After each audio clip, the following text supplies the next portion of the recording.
All right.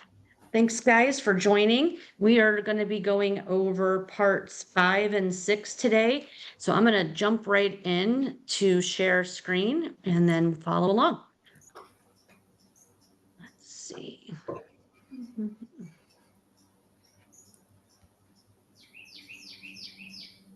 Now I have you tell me that you can see it. Can you guys see that? I can't see it just yet. Oh, there we go. Can you see it now? Yes, now I can. Okay, good. All right. So I put in our chat last night that this updated workbook, as I was just telling Andy, I've been creating these parts as we go. So the table of contents here talks about the whole thing in its entirety. And we are today going to be going over parts 5 and 6. And so I've uploaded the workbook as you'll see it here through part 6. Next week, we will end the series with part 7 and 8. So then I'll upload those parts as I create them as I go. And then we'll have the workbook complete. So I'd love to, before we jump in, as we're looking at this table of contents here, we have so far covered part 1, which was getting started. So basically, either as a brand new agent or someone who maybe just missed this part of it when you were new, go back through and see what things maybe you need to learn about or do. Sort of, I kind of made it like a checklist, but actually also workable items that you can be focused on. So this was part 1 and part 1's assignment was to create a workspace, spend some time on the MLS, get familiar with dot, loop, and command, setting up your voicemails, your email signatures, basically branding yourself to be the same on everything.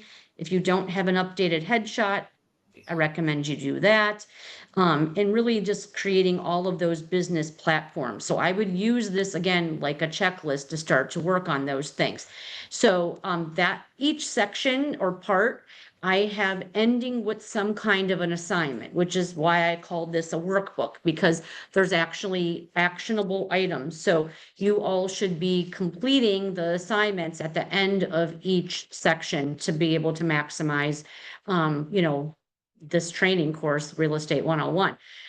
Part 2 was the real estate transaction from A to Z. So we go straight through from lead generation, initial consultations, signing your agreements, prepping your client, and all of those details. And then our assignment for that one was to create your buyer and seller marketing packets so that you have them ready to grab and go.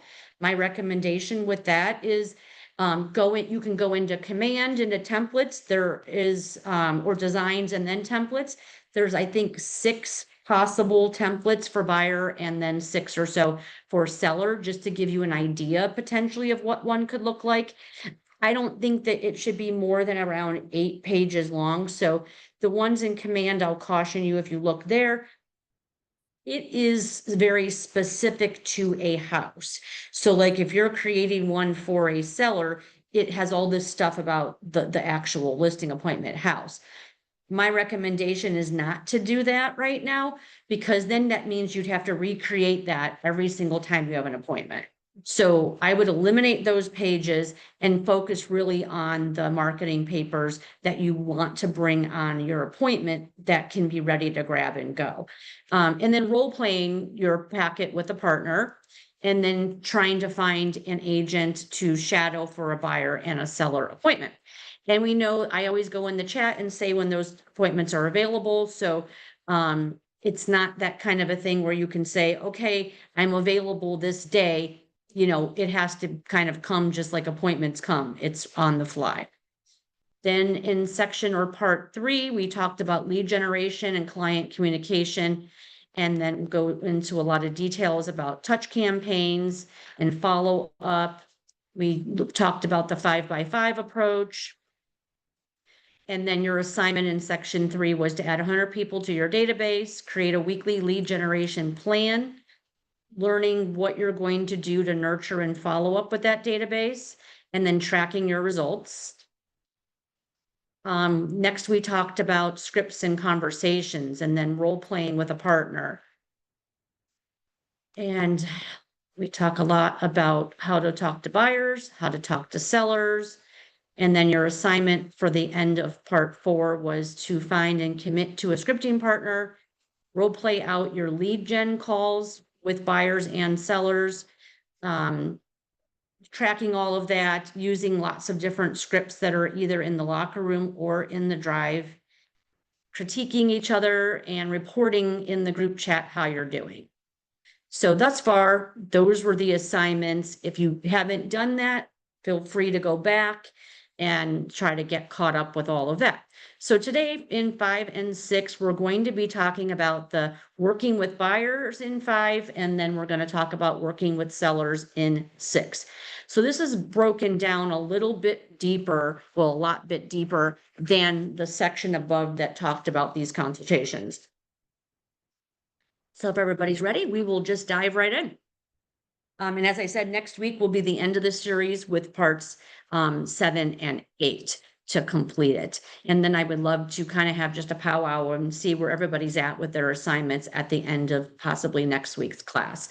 All right, so we're going to dive right in here and start by talking about the buyer's consultation.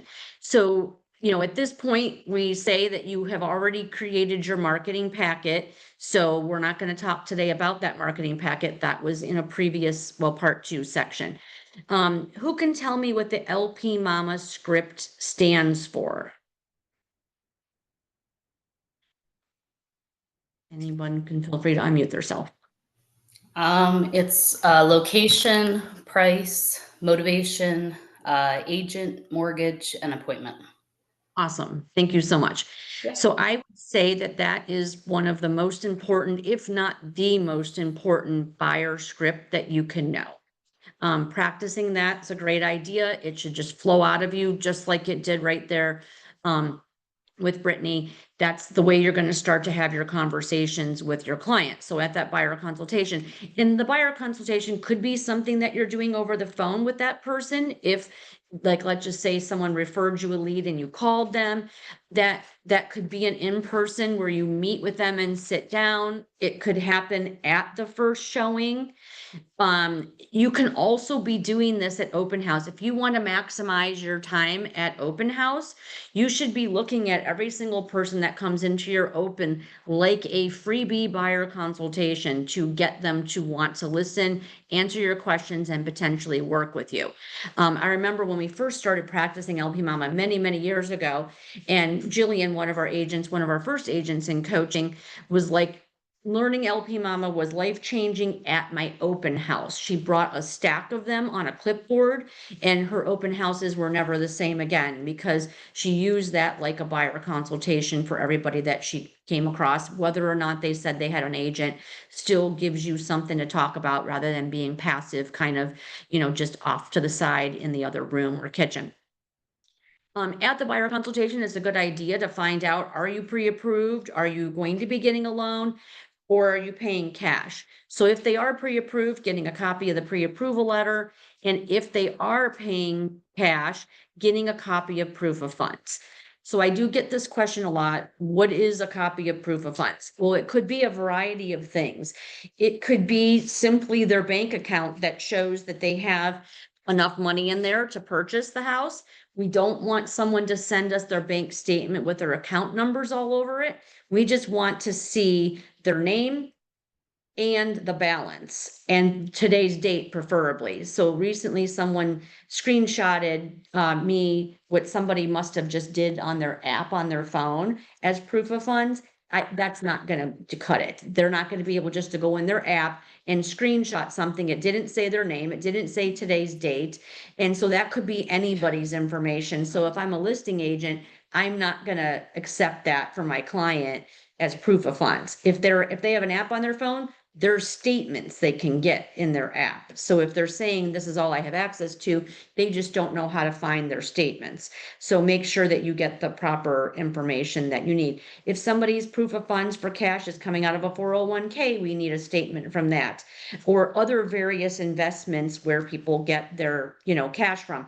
If their cash is coming from a sale of their house that is sold, what do we think that proof of funds might be? If you don't know, it is a copy of their purchase agreement showing that they have sold their house for enough that they can pay cash for the house that they're purchasing. How do we find out? Do they owe more on their house than they're saying? Well, we can always be in touch with the title company or get something showing that they have enough equity in their house. Like, it sounds crazy. You wouldn't think that a buyer would fib and say they've got enough cash. If someone wants to buy a house and they say they're paying cash, why would they bother to go through all of that to then get to closing and find out they don't actually have the cash? I don't think it's an intentional thing. I just think it's an ignorance thing. People sometimes don't realize how much money they actually have. Recently, somebody asked in our group, somebody didn't have their money in the bank. They just had like cash money. We cannot, Allison, I think that might have been you. We can't prove cash. If they have cash, we don't accept cash. We don't take cash for earnest money. The title company doesn't take actual cash to, put their down payment or for their cash transaction. It has to go into account someplace to be able to show proof of funds and to do a wire transfer. There's nothing that we would take cash for. We don't take cash earnest money, nothing like that. So that's the kind of conversation that's a good idea to have in a buyer consultation so that they're prepared for those kinds of things. At this point, you're also going to explain setting them up in a search. I like the MLS search best. Some people like to use Command, and you can also set up a search there. Other websites people use that have lead generating sources, it can be there too. I just particularly like the MLS search the best. Explaining to a buyer at that time how showings are going to go. My recommendation there in this conversation is finding out what does their schedule look like. So I might say, hey, Sasha, what does your schedule look like so that I know how to prepare for the showings that we're going to have as we proceed? You might say something like, well, I work during the day and I have to have evening appointments, or I only can do Saturdays, or I work nights, or I don't have a sitter for my kids, or whatever it is.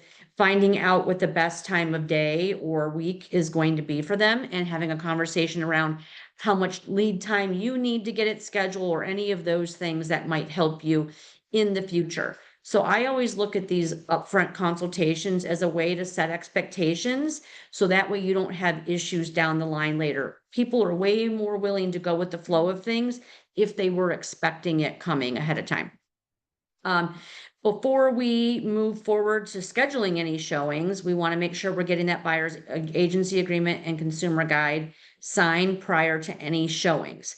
So let's talk about that for a minute. There's a couple of ways you can do this. Agents do this a little bit different, and there's no necessary right or wrong. I'm just going to tell you the way that I do it. If I'm sitting down and having a buyer consultation with someone, I'm bringing the documents I need signed right then and there. So there's no harm in asking, hey, we're here. Would you mind signing my exclusive buyer's agency? Let me explain what this contract says and what it means for our relationship, and have them sign it. If you're not having the opportunity to do a sit down consultation and you just get a lead somehow that wants to see a house, here's how I'm doing it. I'm telling them that we have to now get this buyer's agency signed, and it has to be signed before I can schedule the showing. That's my script. I am not doing the whole, we have to have it signed before I show you the house. I'm saying I have to have it signed before I can confirm the appointment. When we go on the MLS, for anyone who's tried to schedule appointments, that window pops up and says, do you have your exclusive buyer's agency agreement signed? And then it says, or will you? I ignore the or will you. I want to say, yes, I have it signed. I hear agents doing this, and I guess it's totally up to you that you want to, but some agents are saying, yes, I'll confirm the appointment, and then I'll meet you, ND, at the appointment, but before we enter the house, I'm gonna need the buyer's agency signed. I don't like that. That is way putting you way more. I know people are doing that because they're passively wanting to get out of the conversation on the phone. But I promise it's way harder to be face to face with someone on the front porch who then says, no, they won't sign it. Because then you don't have the right to take them in the house and you can get in trouble for it. Do you have a question? No. So I dot loop it to them, and if there's two people that are purchasing, they both need to sign it and then include the consumer guide and explain those documents. I like to explain to the buyer what to expect for earnest money. Not everybody, even if they bought before and this isn't their first time, knows what to expect for earnest money and how that works. We can talk a little bit about inspections and what inspections they might want to consider. That's up to them. I might talk a little bit about, here's some inspections that people do. Tell me a little bit about your expectations with inspections so we can have that conversation. Do they need immediate possession, or are they okay letting the seller stay in the house a little bit? It's a good idea to know that up front. So like, I know my buyer's house sold, so there's no way that they have time to be able to, wait for the seller to get out after closing. So those are good things to know up front. And any other possible needs or details that that buyer wants to let you know. Having that conversation, then getting them set up in that search. Moving on to working with your buyers from the time you do showings all the way through closing, I have listed here. You'll notice this is very similar to the In the Drive buyer folder that says A to Z working with buyers. I pulled most of this information from that. I could tell that I needed to add some updates because we've had some changes since I taught that class. So this is the most updated version of that. I would say you have the right to ask the lender questions, and you should. Mr. or Mrs. Lender out there that's pre-approved my buyer, what type of a loan is my buyer pre-approved for? I need to know that. I need to know how many days they need for closing. Because it's maybe VA, do we need a few extra days? What are the closing costs, and do we need to ask the seller to pay those on behalf of the buyer? Those are questions that the buyer might not know because maybe they didn't ask the lender what their closing costs were going to be. And then do they have the money for that or don't they? How much do they need for their down payment, depending on the loan type, might be a question for the lender. And then if it is VA or FHA, is there any specific requirements that we need to know about for inspections? So like, we know that VA requires certain inspections, such as pest. They do not require the seller pay for that. That's a old requirement that the buyer was prohibited in paying for their own pest inspection. Now they are allowed. I would recommend that the buyer pay for all of their own inspections. It's, to me, in my opinion, again, not the seller's responsibility. When there is a well in septic, we talked about this a little bit on Monday. My recommendation to you all is if there's a well in septic, even if it's in a county that doesn't require it, so know your counties where you're selling houses, whether it's your listing or your buyer. My recommendation, well in septic is just way too expensive of a fix that I would always recommend doing well in septic, even if you're in multiple offers, unless your buyer is totally okay with having to make repairs or replacing it, even potentially before closing, if it's a point of sale inspection. You could fill out an offer summary with your buyer. I think it's really helpful. I've got one included in the drive. It might help you be able to explain to your client what they're about to sign. So that's an option there. Providing feedback from your showings, super important, but often left out of the to-do list. Every time I show a house, I immediately let the listing agent know the feedback, whether it's I fill out the questionnaire online or I text or call them with that feedback. Even if your buyer doesn't have questions and your buyer isn't interested, it really is just customary that we honor the idea that we showed their listing and their seller is anxiously awaiting that feedback. So getting that feedback out right away is a great practice to get used to doing. When you are going to be writing an offer, the first thing that you really want to do, besides having your conversation with your buyer about it, is call the listing agent. Call and find out, do they have other offers? It doesn't matter that maybe you just left the house. They could have gotten 3 offers 2 hours before you went there. And they're not obligated, by the way, to tell you. That's a totally up to the seller's discretion, whether they want everybody to be told. So like, I hear this a lot. I don't know why the agent bothered to let me show the house because they already knew they were in multiples and they were about to accept one. Probably this, the seller probably said, yeah, don't cancel the showings. What if I don't like one of the offers that I get? So that's why it's probably not going to get canceled. But you'll want to find out, do they have any other offers? They don't have to tell you. But it helps you prepare your buyer of how to move forward and how strong their offer should be. Right now, I would say typical, if a house is new on the market, 1, 2, 3 days, chances are it's probably going to get multiples. If it's 20 days on, you probably have a cushion to think about it and not likely in multiples unless they just did a price reduction. So that always sparks more activity there. Let's see. So one of the questions that I would be asking the listing agent is, do you have any other offers? But also, what would make our offer strong? So what that means is, what does your seller need? Is the most important thing to your seller the price? Is the most important thing the closing date, possession, other things like that? The listing agent may share that information with you or they may not, but it's always a good idea to get in the habit of asking those kinds of questions, especially if you know you're going to go into multiple offers. At that point, you're going to create a opportunity in command. If you don't know what that means, then get your appointment with Amanda, start your transaction and go into dotloop and create your loop. If you don't have a specific house in mind because you're just getting the buyer's agency signed, then the loop name could be the name of your buyer or client. If you know the house you're going to make the offer on, when you go into command opportunities and go into dotloop from there, it's automatically going to name that loop the client's name. You'll want to change that to the address of the property because you don't want to autofill your documents the person's name. You want to autofill the documents the address. Those are 2 totally other classes, which we do, command and dotloop, if you don't know what I'm talking about when I say all that. Moving forward, then add your people to the loop, and I give you some idea of who to add and how to add me to your loop as a team member so that I can help you with your offer and answering questions. Here are a list of the documents that you're going to need in most cases. There are other documents. So here's my recommendation as well. When you're creating your loop, whether it's from command or just in dotloop, do not select the template that goes right into your loop. There's 50 documents that you probably only need 7 of. And it certainly makes that loop way more scary if you're looking at all those documents and you haven't negotiated a contract before.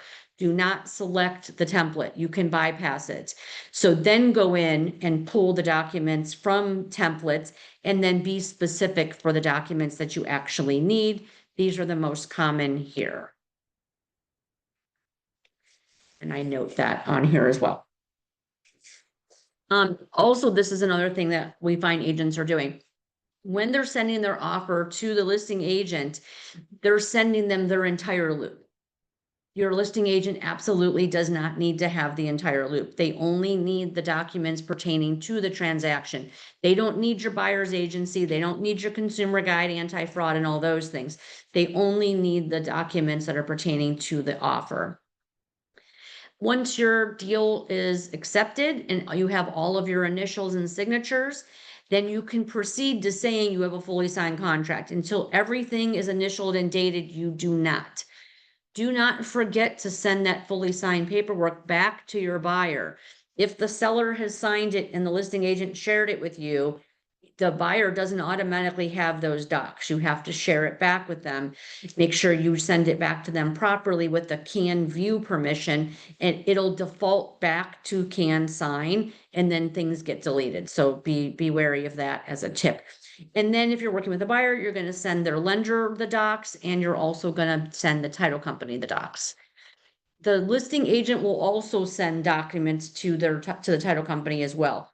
you both should do it because that's the trigger for the title company to know that you've got a deal open with them. I'm 100% of the time writing my offers with American Title Solution being the title company. That can be negotiable. I try to have our partner title company be the person who's getting that deal. 9 times out of 10, when you're writing the offer, that's usually right now not a thing that the listing agent's caring too much about, unless they have their own partner. So keep that in mind, and then find out who your person is at American Title. Everyone is assigned their own team based on, I believe, the letter of the alphabet of your last name. So you can find out who your team is just by simply contacting someone at American Title, and then they'll put you in touch with them. So you'll also want to be responsible for a lot of stuff to keep this on track to close. So confirming the buyer actually did turn in their earnest money, the title company. Make note, we do not hold earnest money at KW. And it's not in your client's best interest for the listing agency to hold your buyer's earnest money. Even if the listing agent counters and says it should be their brokerage, it's in your client's best interest. The title company, who's the impartial middleman, holds the earnest money. That's what I would just do every single time, get in the habit of doing it. But then you need to also confirm, we've had some situations where buyers wanted to back out of the transaction and they never turned in their earnest money. You can be on the hook for that because it's your responsibility to make sure whether you represent the buyer or the seller, you need to confirm the title company received the earnest money. You'll want to jump into command and start working on your compliance and commissions. You'll want to make sure that you are in touch with the lender, making sure that your buyer made their loan application within the 5 days that it says on the contract. And then start proceeding through to inspections if there are inspections. And lately there hasn't been a lot of pest inspections. I'm not sure why, but there just hasn't. But if there is, just coordinating with the listing agent who's going to order that. It's always kind of confusing because sometimes the seller's agent just will always order the pest.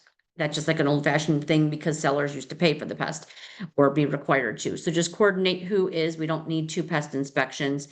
Making sure that your clients stay within their deadline of all those inspections. So that way you can write your repair request or, do that release of contingency in time. When you are writing that release of contingency and asking for repairs, be very specific. Here we talk about also telling my client, hey, please send me a text or an email of your questions and concerns from the inspection and note the page, and then make sure you get a copy of that inspection report. So I put here, an example of what you might have them send you. And then you can have a discussion around what's most important to them. I know Rich was just talking about this the other day, that he has been signing a lot of DFTs, which stands for deal fell through lately. And I believe that that's coming from buyers, having buyer's remorse. They're jumping through hoops to get their offer accepted. They're offering sometimes more than asking price to be competitive. And then they get cold feet and they're using the home inspection as an excuse to bail from the contract. So if you prepare your clients knowing that they're getting into with inspections and what they should be looking for, which by the way is material latent defects, that will help you later when they think everything on the inspection report is so horrible that they no longer want the house, which will save you some deals. I want to say at least 4 or 5 people just in coaching in the past 2 weeks have had deals fall through at the home inspection. And it's not because things were really bad. It's because the buyer just freaked out by seeing the inspection report and thought everything was supposed to be perfect in the house. So it really helps when you have that, expectations conversation with your clients prior to the home inspection. And then again, when they get the report on what we're looking for, what things are important, what's deal breakers to them, and then coming up with estimates if something's really big to send along with our release of contingency, and then start negotiating repairs. You're gonna start communicating with the title company and the lender. Most title companies and lenders will actually reach out to you with updates. That's why it's so important to work with our partners. So I always, when I'm working with Cross Country or Keller Mortgage, and certainly with American Title Solutions, I always get weekly updates from them so that I don't have to seek it out on my checklist. They're always giving me updates of where we're at and how we're progressing. So that's why it's another important reason to have a good partner and that we do business with. The I usually wait to do my command commission until I know we're through inspections and stuff like that, but that's totally up to you when you want to do it. I just don't want to be changing things later, but sometimes that happens. With the buyer, when you're working with the buyer, the appraisal is not going to be something that you're going to be necessarily aware of when it's happening. The appraiser is going to call directly to the listing agent to get it scheduled. You may never even know when it is, but I might check on making sure it actually did get ordered and it's happening. You don't have to attend that if you don't want to. Most people do not. It's totally up to you if you want to go or not. It might not be a bad idea to go to 1 or 2 just to get an idea of what an appraisal looks like. You usually don't hear anything from the appraiser on the buying end unless there's bad news. So you don't just automatically get a copy. It goes to the bank and it goes to the buyer. I don't really need to see the appraisal unless there's required repairs or there is a price problem. Then I want to get a copy of it so that we can know how to proceed when we're writing up a request of either price reduction or a repair request per the appraisal. Keeping in mind that's all still negotiable. The seller is in no way obligated to lower their price to the appraised value. That is something now that we may have to also renegotiate. But there's a great chance that we can still hold the deal together. So keep that in mind. It's not that bad of news. I recently heard someone talking about a deal of theirs under appraised by $35,000 and they still were able to hold the deal together. And they my guess is what they did was the seller came down some on the price and then the buyer dropped what they were using towards their down payment. Maybe now instead of putting 20% down, they're putting 10% down and they're using that other 10 to go towards that deficiency. So there's all kinds of ways for us to work through those kinds of issues. I mentioned some details in there, and then be sure that you know when the closing is going to happen if you'd like to attend. It's not required you attend, but I would recommend that you go. Another good reason when we're using our title company, because it's right here in our KW office. It's your last chance sometimes to see your buyer. I mean, you may meet them at the house to give them the keys. That's something that you can always do, but it's a good idea to go to the closing when you're able to. So keep in mind, the title company, again, our title company always lets us know when closings are happening, but others do not. So you can sometimes find out, like from your buyer, hey, yeah, we closed yesterday and why weren't you there? Because no one told me. So you might want to find out if it's not our title company who would then notify you.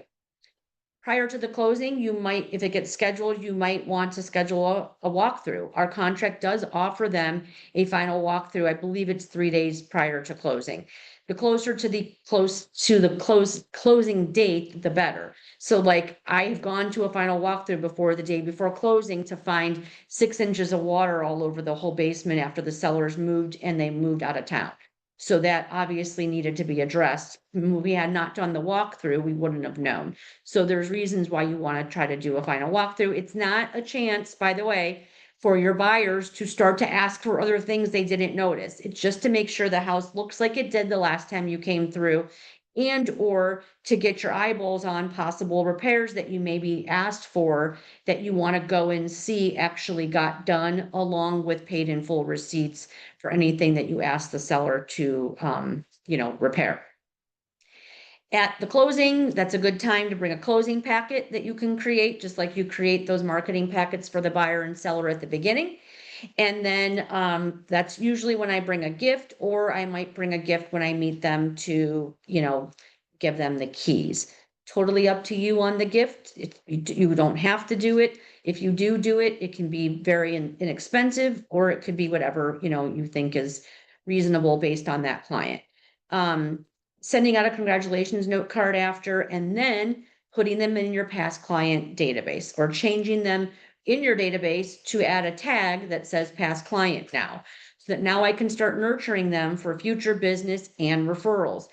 Almost every house that I have sold in the past, let's say 3 years, has 100% been either repeat business from a past client or a referral from a past client or SOI. So it's really important to keep on track with that. Your assignment for this section is to create a loop and practice writing an offer if you have not done so as of yet, which I know some of you on here have not. Questions? I know I went through that really fast, but I didn't want to run out of time to get through our next part last week. I feel like I had so much information that we were like a quarter till before I started the next section. So we'll open it up to questions, something that maybe I didn't talk about that you wanted to hear about, situations that you've got going on, or thoughts about working with buyers. Or the process at all. All right. Then moving on, part 6 is working with sellers.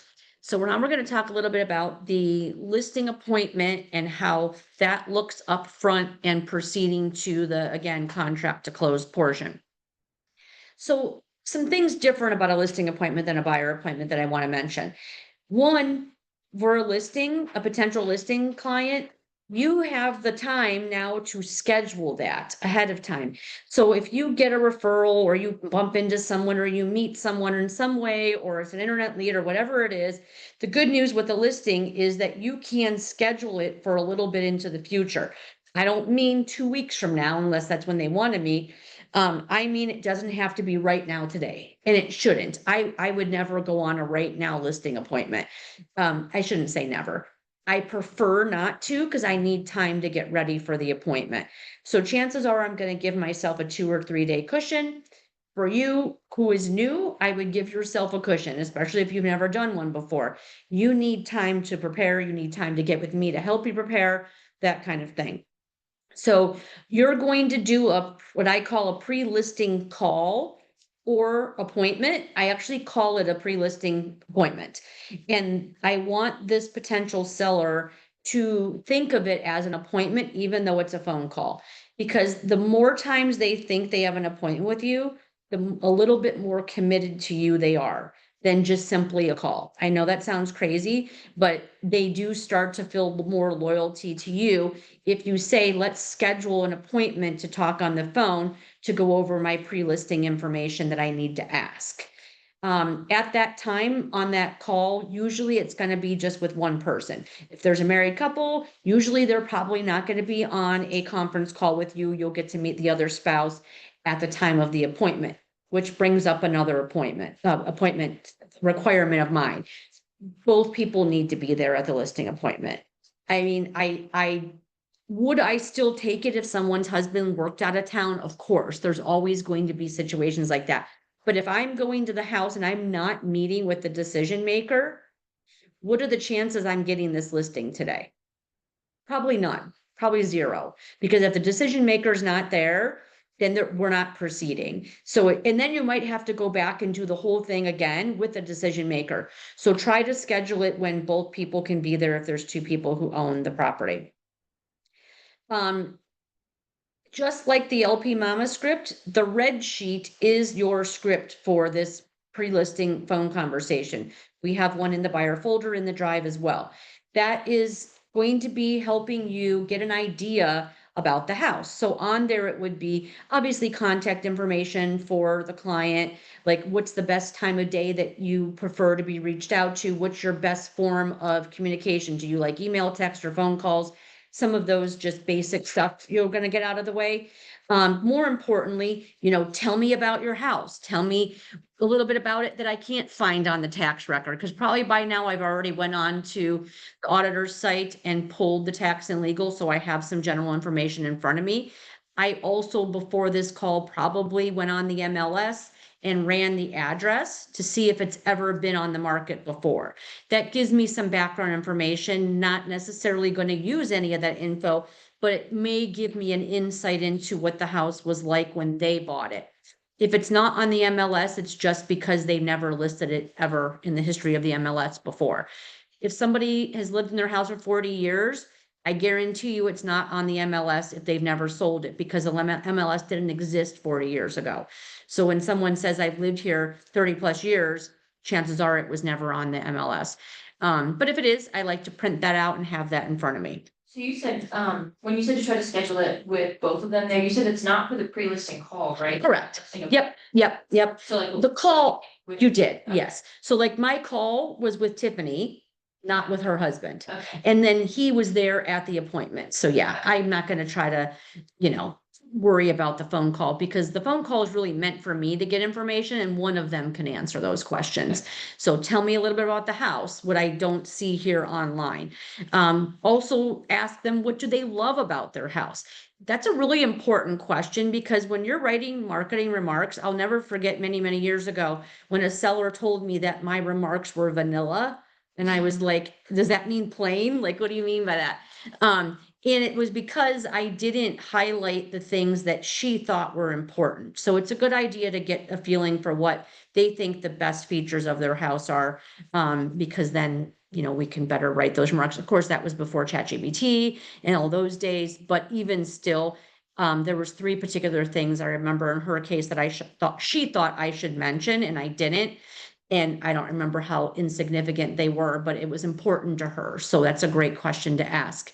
I do also ask what they owe on the property, and I ask this question this way. I'm not going to ask what they need to get for the house. I'm not going to ask what they want to get for the house. I'm going to ask, if they were a buyer in today's market, what would they pay for the house? Most of the time they ignore that you ask them the question that way, and they still just tell you what they want for it. And that's okay. I want to know what they want for it. That doesn't sway my CMA at all. It just gives me an idea of, am I bringing good news? Am I bringing bad news? And can I find comparables around that price point? Like, I'm going to try my hardest to find properties that are that price point. But if they're not there, they're not there. Some people might say, I have no idea. I don't know. I don't pay attention to the market. I really have no clue. And that's okay too. But most people have an idea of what they think their house is worth. I've also had those snarky people go, wasn't that why I'm having you over? So I get ahead of those kind of comments, and I say things like, hey, I just want to know if I'm bringing good or bad news, and I really want to find comparables that live up to the expectations you have. Do you have any idea of what the house might be worth? So we can twist it around like that, so they don't say silly things like, isn't that why I'm having you come over? Which I've heard one too many times.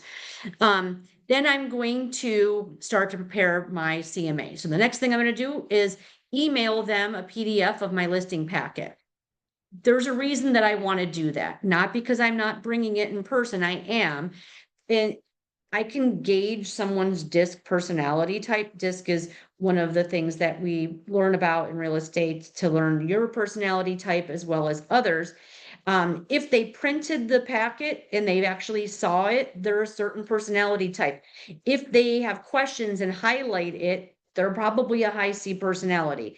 If they didn't even check their email because they have 30,000 emails they never open, they're probably a high I, and so on. So I like to kind of give them an idea, because if they do have questions, it gives them a chance ahead of time to take a look at that. And it's just really another touch, to be honest with you. That's another reason why I do it. I still bring the marketing packet, I bring the CMA, I bring the tax record. If there was an old MLS listing, I'm probably going to bring that too. Bring something to take notes on. I am going to start my loop ahead of time, and I'm going to fill out the docs as much as I possibly can, even if they don't list, because then I'm going to print those and bring them with me. So unlike the buyer, where I'm totally doing 100% of the contracts on dotloop and probably never print them, with the listing, I am starting it in dotloop. I am printing them, and I'm taking them with me on the listing appointment. Reason being, we're sitting there. If I know for sure we've agreed on price, they're going to be ready to list in the next very short period of time, and we're here and we have time, we may as well do the paperwork. Some people might go ahead and say, yeah, I'll be ready to list this weekend. I don't want to go back to the office and then loop them the documents. I'd rather do it right, here and now. So that's why I do it that way. Plus I have really bad handwriting, so it gives me an opportunity to have it printed in loop. I use a laser tape measure to measure rooms. Depending on the listing time frame, I might do it at the listing appointment, or I'll do it when I go back with the photographer to get pictures. Depending on the house, my new listings that's coming up, I am going to also have, so I'm gonna pay photographer as well as drone footage on the outside and the inside. So I use Mason to do my inside photos, and then I use Chris Guthrie to do the drone. I think he charged me around $250 for that drone, but it really did. Yeah, so he'll bring a different drone for the outside and then a padded one for the inside that goes through the house. So you'll want to make sure that they have their pets out, they're out. We can't do those things when they're there. Making sure when the photographer's coming out too, that don't put your sign up yet. We don't want to see the for sale sign in the photos. I think that's actually a violation. And make sure their cars are out of the driveway. So there's some things that they can do in preparation of photos. But again, if I'm going to go back and do photos, I might measure the rooms at that time. So we can also dictate our listing date based on when we're going to get drone footage, if we're doing drone, and when we're going to get professional photos. If you have a really good camera and you do good pictures and you have good software to edit photos, by all means do it, but do not use a cell phone. And I know some shots can be taken wide, if you don't have a wide angle lens. I've seen photographers use their cell phone, but that's because they know how to set it in what the pixels are or whatever the heck in the cell phone, and they have editing equipment to be able to make it not look like a cell phone picture. So be careful of that. And I promise you this, if you've ever seen before and afters of house photos done by a professional photographer, it is truly night and day. Like some rooms just don't look like their self when it's photographed because of the glare. And then when edited, it actually looks better and more like the property. So that's super important to do. That's just the cost of doing business. So I, like, for example, on the listing appointment that you came in Hunter's Chase, I contacted Tiffany the other day and I said, hey, Tiff, hope you had a great weekend. Just so that we can get our ducks in a row. I know you said that you had a community garage sale coming up. What is the date in which you think you're going to be ready to go active? So I can get the photographer scheduled and the drone guy scheduled. So we picked our dates. So now I can get, when she's ready, when the house is all cleaned out after this garage sale, I can get those things scheduled so that we're good to go for our go active date. You have to give the guys time to edit their video and edit photos, which could take a few days depending on how big the house is and how detailed the edits are. So getting that done ahead of time is a great idea. If you don't have for sale signs and directionals, you'll want to make sure you get those. You cannot put the for sale sign out for more than 24 hours before you're going to go active. So if I'm going to go active at 8 in the morning on Thursday, by the way, Thursday is the best go active date. I can put my signs up at 8 a.m. on Wednesday morning, but I cannot put them up on Tuesday night when I'm there at the appointment. So go back and do that 24 hours before. I usually go active on Thursday. If they aren't ready for showings on Thursday, then I go active at 8 p.m. That way that they can still go active on Thursday, but not have any risk of showings that day. And then I usually have an open house scheduled for Saturday or Sunday of that first weekend. Getting those signs out immediately as well is super important, because if you get showings and they see that open house sign, it usually makes buyers nervous to wait, so they get their offer in quicker. So that's the reason behind that strategy, or at least one of the reasons. You'll need to buy lock boxes. They don't have to be the Supra box. You can do the electronic Supras, which you buy from the board, or you can go to Home Depot or Amazon and buy, the combo boxes like the Master Lock. There's various types of lock boxes. I always send a thank you card after the appointment, just thanking them for having me there. Do not wait to thank them for the listing. That's a whole different thank you. Just thanking them for having you there is super important. Also prepping them for when you come back that you're going to need a key for the lockbox. Believe me when I say there's people that are like, oh my gosh, I don't know where my front door key is. I've never used it. That gives them time to get one made if they don't have one, which is strange, but sometimes comes up. Wait, so what do you do for lockbacks after the listing? So are you like reconsider, are they supposed to? So I put my lockbox on the door, or if it's a lever handle door and there's no way of having it hang on the porch or someplace, The key goes in the lockbox. And then when we sell the house, I give the key to the buyer's agent and I take my lockbox and Okay. reuse it, yeah. It's not a one and done, it's a No, combo. that's why I thought, like you had to keep buying it for every listing. Oh, no, Wow. nope, it's just a box that holds the key. Okay. 4 stages of a listing appointment. I actually have a really great training on this that I did for the locker room. I believe it was week 5 of track. Then it is recorded and it is in our legacygroupguide.com site if you wanted to watch it, because I go into great detail for, in particular, the 4 stages of a listing appointment. So briefly, we're just going to touch on this today. Part 1, when we get to the house, is, I will say this, I get out of the car usually and start to take some notes from the outside of the house, or I'm mentally noting it so that we don't have to walk back out. Also, I'm wanting them to know that I'm already gauging things for the house. We've had people, I think it was at a Tom Ferry event where he said, one of his guests said, you want to look like you're walking in there, that you are listing the house, not just that you're there for the possibility of listing the house. Totally agree with that. You don't have to act presumptuous about it, but there's a whole different vibe of your professionalism if you go in there looking like you are going to get this listing. That's why it's important to bring the paperwork and everything that you need. Not the for sale sign necessarily, because chances are you're not going active tomorrow because you've got to get pictures and everything. Part 1, we're going to sit and chat. This gives me the opportunity, like in our case with Tiffany and Lito, I had not met him. I had not talked to him. Sitting and chatting in the beginning gives me now a chance to get to know the person who I didn't talk to, maybe asking some of the same questions. In particular, what's the reason for you to be selling? What's your, as we call them, pain points? I don't say pain point to the client. That's kind of just an internal word of us saying, what is the reason you're selling? The reason we call it pain point is because that might be a thing, like in my people's case, they're moving to Hilton Head. Suppose their house closes in Hilton Head, they want to get moving, but we're still not getting our house here sold. A pain point might be they need to go. So maybe that might help them when I remind them about that to get the price reduction if we need one. So having that conversation, talking a little bit about time frame with them. If I don't know where they're going and they're buying another house here, can I help you?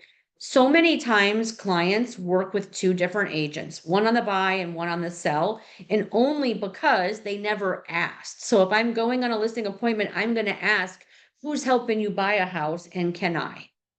When I've asked clients, like when I've gone on a listing appointment and I know that they bought a house already, I might say, hey, Mr. and Mrs. Seller, can I just ask? I know that you already are under contract. Why didn't you use that agent to help you list your house? 9 times out of 10, they say they never asked, which is just crazy. But believe me, that's the thing. So always ask, can you help them get there? And if they're moving out of state, like my soon-to-be listing client, I didn't get ahead of it in the beginning because she had already started looking with an agent in Hilton Head. But had I got in touch with her prior to, I could have potentially got a 25% referral from the house she's going to buy. But it kind of didn't happen in the sequence that would have allowed for that. You can't jump in later and try to do that. Then it does just look like you're trying to make money. At that time, we're also going over the marketing packet. I'm going over steps in the process they can expect. I'm going over what kind of marketing I'm going to be doing. I'm going over any expectations that they can have of the process and answer any questions.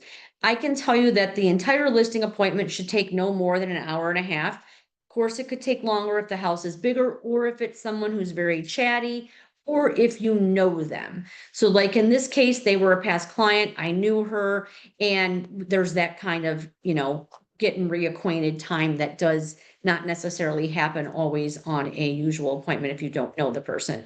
Part 2 is to tour the home and take notes. So I'm writing everything down in the drive. We have a cheat sheet you can use that asks the right questions of what you're going to need. So like the outside of the house is vinyl and brick. The inside of the great room has a gas fireplace and the flooring is hardwood or carpet. The dining room has blah, blah, blah. It opens up into a sunroom, which walks out to a patio with a beautiful view and beautifully landscaped. All those kinds of things is what I'm writing down. It helps me write my remarks later. After you tour the home, then we sit back down and then at that time we review the CMA. There's a reason we don't review the CMA in part one when we're sitting. There's actually two reasons. The sitting could start to get too long and we need to get up and kind of re-energize. But also without me having walked through the house, I'm not necessarily 100% sure I'm using every single comp that I brought. I could go, yeah, not that one, but this one, maybe not this one because it's way nicer or not as nice, that kind of thing. So just depending on the house itself, you may not use all the comps. Supposing you get there and the house is a wreck and all your comps are really great updated houses that are in great condition. You're not going to really show them those as comparables. I might dig into that pile later and say, if the house looks like this, then you can get this price. So when someone tells me, let's say 500,000, but my CMA is saying 450, I'm going to save the $500,000 comps for in a minute. We're going to go over the ones that are more like their price. And then I'm going to show them properties that are 500 and that way they can see why theirs is not. So it really helps you to be able to talk them out of an overpriced situation. If you can say, well, here's why we need to be 450 instead of 500 because everything at 450 is more like your house and everything at 500 is completely different. So that really helps in that pricing conversation. I usually will do a seller's net sheet at this part of it or send it to them later if they're not going to do paperwork. And just having a discussion, going over those comparables. I print out the agent full with additional photos and I make 2 copies, one for me, one for them. And then we go over each and every one. We're going to go over the details. We're going to look at the photos so that we can really get an idea of what properties are most like theirs. I'm really, really, really, really wanting at minimum 3 comps and probably at the most about 8. We're leaning somewhere in the middle there right now with not having as much inventory as we used to have. I bring actives, pendings, and solds 0 to 180 days, unless I have to go back a little further because I'm not finding any comps. It's harder to have the comparables for like different types of property. So a really new house on a lot of acreage in a rural area is going to be really one that's very hard to find because you can certainly find comps in a rural area for a farmhouse that's built in 1920 than you will something that was built in 2010. So like there's just certain things you'll get the hang of when you're doing a CMA. Of course, always ask for help as needed. Then we review the docs at that point. That's stage 4 is let's go over, since we've discussed price and process, let's now dive into the docs. Unless they're not listing at that point, in which then we go back out and do that probably before we do pictures. Don't do this. Don't pay for a photographer and or a drone guy without listing paperwork signed. I've had plenty of agents be like, oh my gosh, I already paid for staging or I paid for a photographer and then they changed their mind and listed their house with somebody else. Get the listing agreement signed before you start paying for stuff. Questions about any of that before we proceed and wrap it up with the, once it's under contract? Actually, once it goes on the MLS. All right. So once you have the listing, you're going to enter it on the MLS. You're going to upload photos, disclosures, make sure you set up showing time, schedule and market your open house, start to do other marketing on social media. I always set my sellers up in a market snapshot so that way they can see what in their area is coming on the market and selling. It's basically the same as a buyer's search in the MLS, but it includes pendings and sold and it's of their area, not what they're looking for. So I send them that weekly, and then proceed to following up with them about price. If you need to do a price reduction, going over feedback from the showings with them at that time, pretty much on a weekly basis. When we receive an offer, by the way, tip to you, I never, ever, ever tell someone we're getting an offer, ever. Sometimes agents will tell you they're sending an offer that it never comes. They just left the showing, they had a great feeling, they thought the buyer was gonna make an offer, they let you know the offer's coming and the offer never comes. It's really hard to explain to your seller why they thought an offer was coming and now it's not. I do not mention it until I have an offer in hand, and then at that point, depending on my schedule that day, like, let's just say I had an offer this morning on a house, but I knew that I was teaching this class. I am not letting them know that I have it unless it's in my hand, but if it's in my hand, I might text them and say, hey, guys, we're getting an offer this afternoon, because I already have it, so I'm not running the risk of disappointing them, and then that gives me a little bit of time to do my appointment or class or something like that. So that's the only time I might say one's coming, but it's already in my hand. Then I send an email summary to the seller. I let them know when I get the offer or offers, I'm going to email you a summary. So offer 1 summary, offer 2 summary, if there's multiples. I also have examples of that and what that looks like in the drive. The reason I summarize the offer is a couple reasons. It helps them see past all of the other stuff on the contract and what's important that we have to negotiate.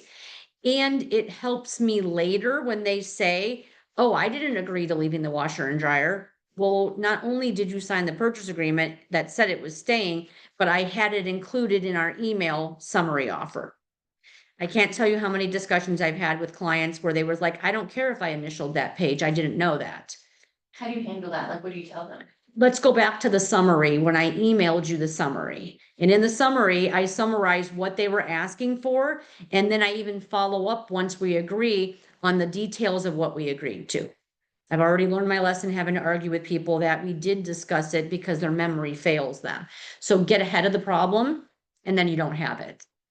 Yep, so that's why I use the summary. And then I will say, I'm gonna email you back that summary that I sent you 30 days ago, just so that you can see that we did discuss this. And then usually they're like, oh, okay, I'll leave the washer dryer. This is a list of the things that I summarize. Of course, I still send them all the paperwork and we start negotiations. It helps the seller to know how to either accept or counter offer if they also now have an updated net sheet. So I do a net sheet upon listing the property on the list price, but then I redo the net sheet based on the actual offer or offers. It's way more important to the seller to see what they're netting than to see what they're getting in the purchase price. So then any changes as we're negotiating are going to be made to the contract, just like when you work with a buyer. Once all parties have signed all the changes, if there are any, and initialed, then we can disperse that paperwork. When you're working with a seller, you're not sending the docs to the lender. That's the buyer's agent's job, but you are sending it to the title company. You're still making sure earnest money got turned in on behalf of your seller. You're still making sure the buyer made loan application on behalf of your seller. You're still making sure that the process is moving along. If you're starting to see the deadlines approaching for inspections and they haven't scheduled, you should contact the buyer's agent and see where we're at with that. It's really important status is on the MLS, and I list them all in great detail and when. Once you have an offer accepted, you have to change the status from active to under contract allow showings. If there are no contingencies, meaning no lending contingency and no inspection contingency, you can go to under contract no showings. But you can't do that if there are contingencies. Once all contingencies have been met, appraisal's good, inspections have been negotiated, then you have to change it in the MLS to under contract no showings. And then all that should be happening within 24 hours of those changes, or you can get audited randomly and get fined. And then once it goes under contract and closed, and you find out from the title company that we have recorded, you have to change it within 24 hours to sold. I got ahead of myself here. When you get an offer, is that just like the buyer's agent sending you an email of it, or like how do you receive? Yeah, good question. So most people are sending you an offer in .loop. So Okay. you'll get an email that says, I shared an offer with you, you open the loop, and then the offer is going to be there. Okay. You'll typically have 2 loops because I have my own loop and they'll share me the documents in their loop. I like working out of MyLoop. So I make a copy of those documents into a folder in MyLoop. Or you can juggle back and forth with that. We can talk more about those details in a, .loop class. Let's see. Making sure the appraisal got order within a time frame. We don't usually hear about the appraisal again on the listing side unless there's an issue. You can give the code out to the appraiser with the seller's permission. Same with the inspector. I like to require that an agent attend the inspection, not necessarily the appraisal. A lot of the similar things than with the buyer transaction, that you're just on the seller side. Obviously, you can still negotiate repairs once they send that to you. Escrow letter. This I didn't mention in the buyer, but is also in the buyer section. You are responsible to send your escrow instructions to the title company prior to closing. That's how you're going to get paid. That is listed in the buyer checklist as well. We have an example and one you can use in .loop. Again, attend the closing, bring a closing gift, add them to my past client database, schedule an anniversary call, send them a handwritten thank you card. Those are just a handful of things you can be doing. Making sure you're friends with them on social media. Usually I do that during the time I'm going to list the property so I can tag them in anything that I post. Coordinating with the other agent on how you're going to disperse keys. That could mean today because the deed's recorded, or it could mean 2 weeks from now because we had possession time, getting all that coordinated. Also, let me note, making sure your buyer and your seller contact all the utility companies. The seller doesn't want to shut utilities off for the day of possession. They just want them to come out of their name for the day of possession. And the buyer wants to contact the utility companies to have them put in their name, not upon recording of the deed, but on possession date. So those dates could be different. And then, of course, going over and getting my sign, getting my lockbox, making sure that I've coordinated with the other agent how I'm getting them the keys. I usually tell my seller, leave all your keys and garage door openers in the house on the counter. I have the key in the lockbox, which I can give to the agent to give to the buyer. Sometimes they'll bring that stuff to the title company, but I can tell you right now, the title company doesn't typically love to be passing that stuff out. Let's see. Obviously, again, making that MLS change that it went to closing. And then your assignment here is to prepare a CMA. Just pick a random house, do your own house, whatever you want to do. Practice doing a CMA and then role play out with the partner that listing appointment. Okay, that was a ton and I went a little bit over. So what questions do we have? I'm going to do a stop share. And again, I printed out those workbooks, so I have a stack of them here, or you can get them in the Google Drive. What questions do you guys have? If any. I wrote down a question during our session. Okay, Yeah. okay. All right, guys. Well, thank you so much for joining, and we will wrap it up next week with part 7 and 8. Thank you. Thank you.